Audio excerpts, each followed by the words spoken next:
दोस्तों accident case को लेकर के खास तौर पे मालिकों को बहुत टेंशन है कि अरे यार, अगर हमारे गाड़ी को कोई लेके जाता है या कोई गाड़ी मालिक है, उसका ड्राइवर गाड़ी को चला रहा है, उससे कोई एक्सीडेंट हो जाता है तो उस मालिक की क्या जिम्मेदारी है, गाड़ी जिसकी है। फॉर एग्जांपल मेरे पास 4 व्हीलर है, अब मेरा जो चालक है वो ड्राइवर मेरा है, एक्सीडेंट हो जाता है, मैं साथ में बैठा हूँ, तो क्या मेरे खिलाफ भी कोई क्रिमिनल एक्ट दर्ज होगा, कोई कानूनी कार्रवाई होगी?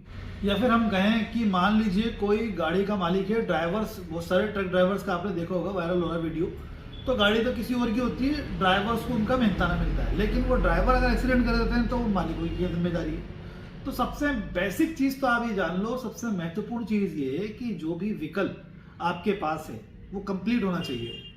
किस सेंस में कंप्लीट होना चाहिए? रजिस्ट्रेशन उसका प्रॉपर होना चाहिए, और इसके बाद उस व्हीकल का इंश्योरेंस मस्ट है, मैंडेटरी है, इवन फिटनेस चेक कराने चाहिए आपको, और अगर आपकी गाड़ी बाहर जाती है कहीं और वहाँ परमिट की आवश्यकता है तो परमिट भी होना चाहिए।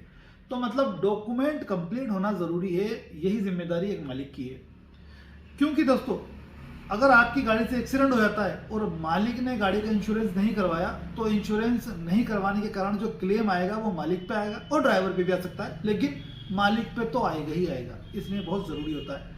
लेकिन अगर आप किसी को अपना व्हीकल दे रहे हो, तो जिस व्यक्ति को आप व्हीकल दे रहे हो ना, उसके पास लाइसेंस होना चाहिए चलाने के लिए वैलिड। ये नहीं है कि हल्के व्हीकल का आपके पास लाइसेंस है और कोई उस लाइसेंस के जरिए भारी व्हीकल भी चला रहा है, तो इसको भी आपको ध्यान रखने की जरूरत है। यानी इन द सेंस कि आपके पास 2 व्हीलर का वो है लाइसेंस और आप 4 व्हीलर चला रहे हो, तो वो भी गलत है।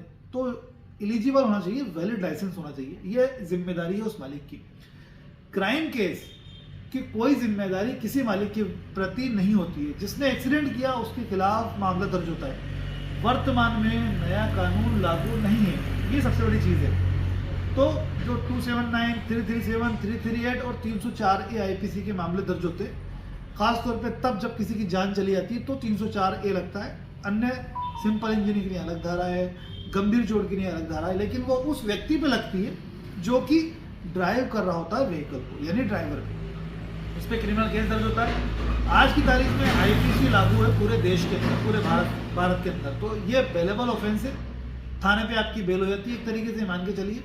चार्जशीट फाइल होती है, उसके बाद आपको कोर्ट में जाके जमानत करानी पड़ती है, वकील को हायर करना पड़ता है, आपका वकील आपकी तरफ से पैरवी करता है इस केस के अंदर। मालिक की कोई जिम्मेदारी नहीं है किसी प्रकार से। अगर कोई एक्सीडेंट होता है तो अगर उसके पास डॉक्यूमेंट कंप्लीट है, तो अगर डॉक्यूमेंट कंप्लीट नहीं है तो मालिक की जिम्मेदारी बढ़ जाती है और उसमें परेशानी का सामना करना पड़ता है।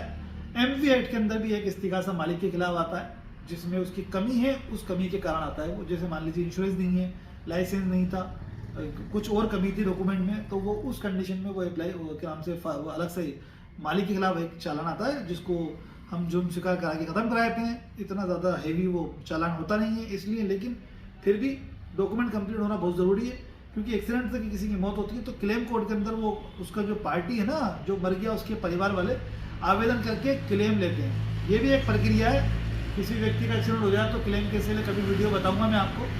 फिलहाल आपकी जानकारी के लिए बात समझ में आ गई होगी कि मालिक की जिम्मेदारी क्या है और ड्राइवर की जिम्मेदारी क्या है। वीडियो अच्छा लगा तो इसको लाइक करें, शेयर करें। ऐसे ही नॉलेजेबल वीडियो हमारे चैनल पर आते रहते हैं, इसलिए हमारे चैनल को सब्सक्राइब जरूर करें।